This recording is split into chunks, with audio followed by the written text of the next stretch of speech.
Hello story makers, and welcome to Magical Story Jars School of Cool Day 5. All week we've been showing your mini story makers how to use magical story jars to run some homeschooling activities. So let me tell you a little more about what we've got lined up today for you. If you visit our website www.magicalstorygars.com and go to the blog section in the top right hand corner, we've got some postcards for you to download with our story character on. So we're going to write or draw a scene from a story on the back of our postcards and send it to somebody who you're missing or somebody who needs cheering up.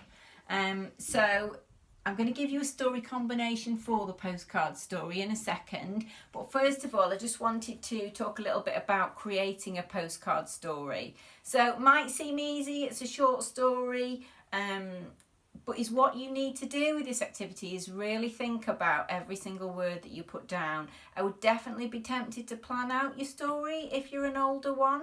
If you're an older story maker, can't hurt to sketch out your ideas on paper. You've got to keep it really short and punchy. You've got to make sure that your story's got a beginning, so that's a great time to describe your character and the story setting, and also a middle, so that's where your conflict and your plot problem arises, and then the ending where your character hopefully solves the problem, and talk about how your character feels and what happens next. So it's making sure your story has a beginning, a middle and an ending, and planning it out in advance so that you can get this onto the back of your postcard.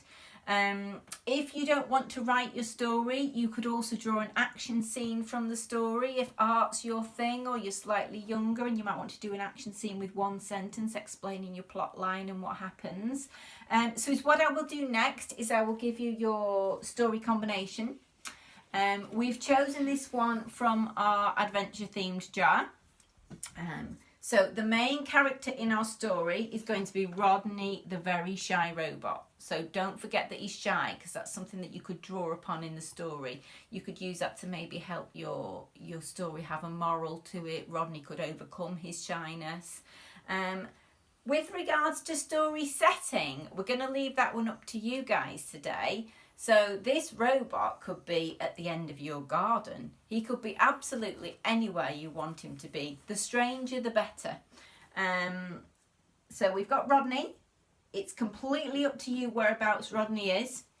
And with regards to the plot, is what's going to happen is Rodney is going to go on a hot air balloon adventure.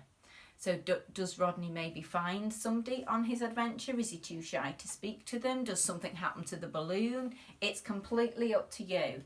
We can't wait to see your stories. Don't forget to use the hashtag #MagicalStoryJars on social media, and we'll be sure to cheer along your mini story makers.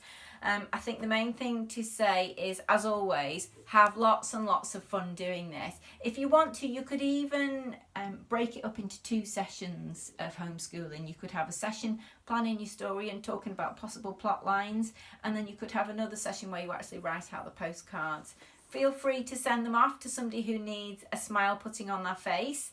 That's everything for today. Have a great weekend, and we will be sure to be posting some more videos for you over the next few months. Thanks very much. Take care. Bye bye.